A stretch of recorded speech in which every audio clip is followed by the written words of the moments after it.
রহমতুল্লাহ তাআলা বরকাতুহু। ব্রাদার ইসলাম, আমি আপনাদের সম্মুখে একটি বাংলা নাত শরীফ পড়ছি, আপনারা শুনবেন।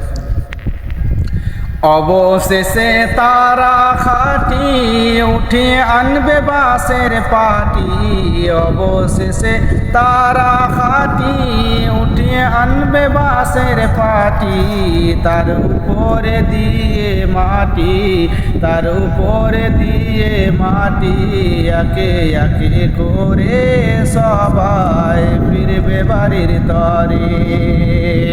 মুনকার নাকির আসবে সে জিজ্ঞাসা করিবে তিনটি কথা, মুনকার নাকির আসবে সে জিজ্ঞাসা করিবে তিনটি কথা, জবাব যদি না দাও সে থায়, জবাব যদি না দাও সে বলবে তোমারই ব্যাপারে, নইলে টের পাবে কবরে।